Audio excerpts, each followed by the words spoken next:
मित्रों नमस्कार। मैं अभिजीत आप सबका कर्मयोग आध्यात्मिक परिवार में एक बार फिर से स्वागत करता हूँ। सादर सुस्वागतम। दोस्तों, आज हम लोग ये जानने की कोशिश करेंगे कि मंत्र का जाप आदि कैसे की जाती है और कितने प्रकार के जप होता है। देखिए, इससे पहले भी हम लोगों ने ये सारी बातें बहुत बार कर चुके हैं या सुन चुके हैं कि मंत्र जाप से या प्रभु के नाम जप से क्या फ़ायदा होता है। मैं यहाँ पर बस इतना ही कहना चाहूँगा, इतना जान लीजिए कि भगवान का नाम क्या नहीं कर सकता है। ईश्वर का मंगलकारी नाम दुखियों का दुख मिटा सकता है, रोगियों का रोग मिटा सकता है, पापियों का पाप हर लेता है। जो आस्तिक नहीं है, नास्तिक है, उनको भी भक्त बना सकता है। और अगर कोई ऐसा भक्त मिल जाए जो सही में सच्चा भक्त है, तो वो मुर्दों में प्राण का संचार भी कर सकता है प्रभु के नाम से।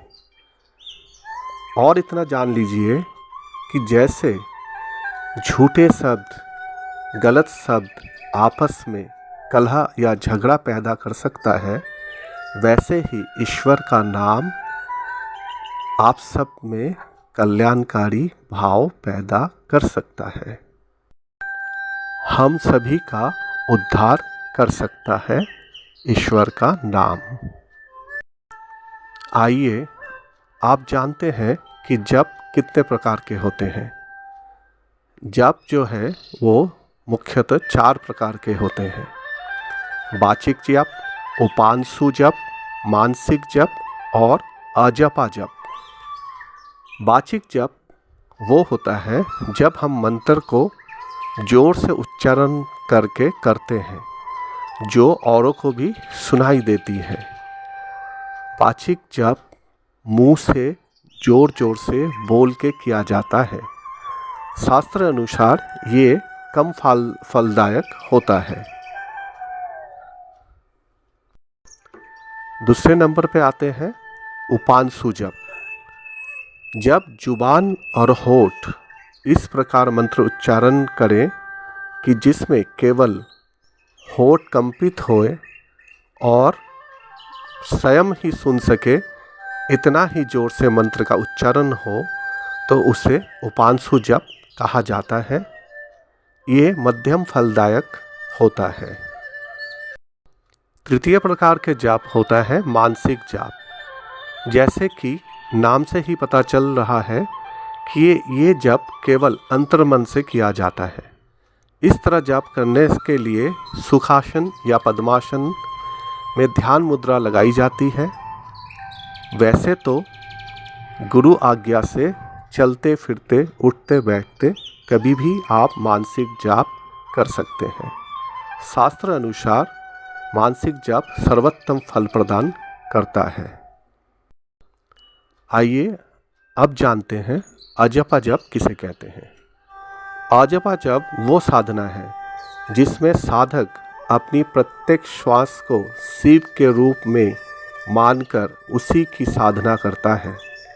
श्वास लेते समय और छोड़ते समय वे ओम की ध्वनि का ध्यान करते हुए सृष्टा और सृष्टि एकाकार स्थिति में पहुंच जाते हैं, अनुभव करता है।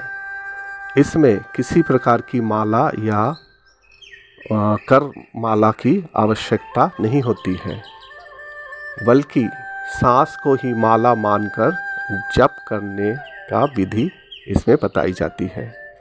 किसी प्रकार का बाहरी प्रयत्न किए बिना उसे केवल ये ध्यान देना होता है कि कोई भी श्वास जो है वो व्यर्थ ना जाए।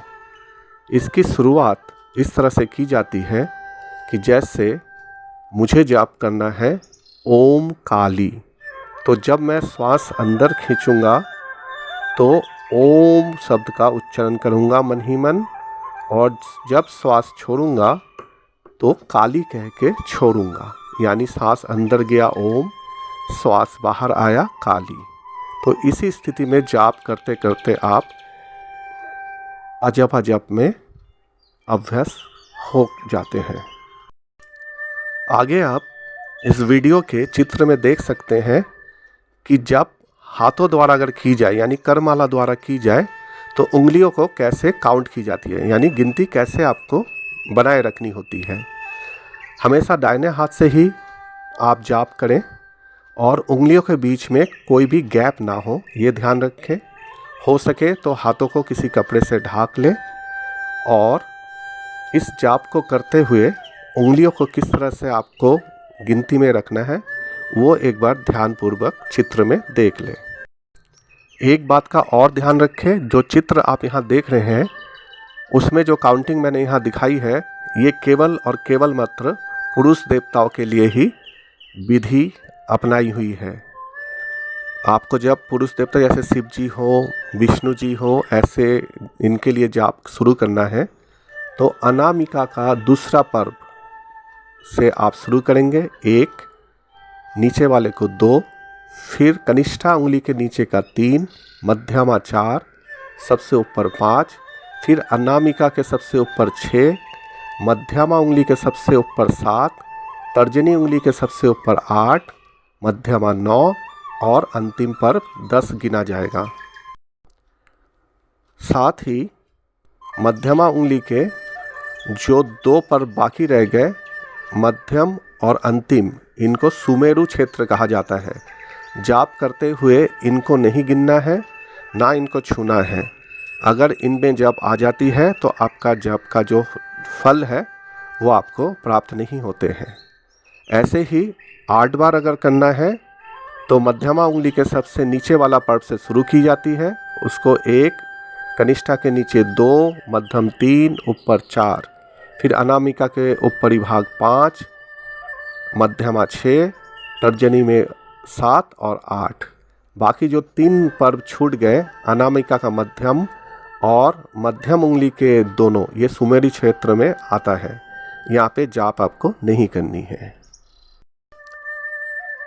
आज यहाँ पे मैं थोड़ा सा एक बात और आपको बताना चाहूँगा कि किस स्थान पर बैठकर जाप करने से उसका क्या फल प्राप्त होती है, वो थोड़ा जान लीजिए। जैसे हम अपने घर में ही बैठ कर जाप करते हैं तो उसका जो फल हमें प्राप्त होती है उसका 100 गुना फल ज़्यादा हो जाती है जब हम किसी गौशाला में बैठ के जाप करते हैं। वही फल 1000 गुण बढ़ जाएगा अगर हम तीर्थ स्थान पे जाकर जप करेंगे। और किसी पर्वतमाला पे बैठकर वही जप हम करेंगे तो वो गुण 10,000 ज़्यादा हो जाएगी। नदी कुल में बैठ के करेंगे तो 1,00,000 गुण बढ़ जाएगा। किसी देवालय यानी मंदिर में एकांत में बैठ के अगर जाप किया जाए तो उसी जाप का 1 करोड़ गुण फल हमें प्राप्त होगी। और मंदिर में किसी शिवलिंग के सामने अगर बैठ के जाप करें तो अनंत फल की प्राप्ति होती है। जब जाप संपूर्ण हो जाए तो जिस आसन में बैठ के आप जाप कर रहे थे उस आसन को मोड़ ले, उसके नीचे ज़मीन पे 1 बूंद पानी डालें। उस पानी से वहाँ से आसन देवता को प्रणाम करते हुए उस पानी से अपने माथे पे तिलक अवश्य करें ताकि आपका जाप का जो संपूर्ण फल है वो आपको प्राप्त हो सके। आशा करता हूँ आज की जानकारी आप लोगों को अच्छी लगी होगी। आगे दूसरे वीडियो में फिर मिलेंगे नए किसी विषय को लेकर। तब तक साथ बने रहें। साथ ही चैनल को ज़्यादा से ज़्यादा लाइक, शेयर और सब्सक्राइब करें। माँ काली की कृपा से सब खुश रहें, आनंदित रहें, स्वस्थ रहें। नमस्कार, धन्यवाद।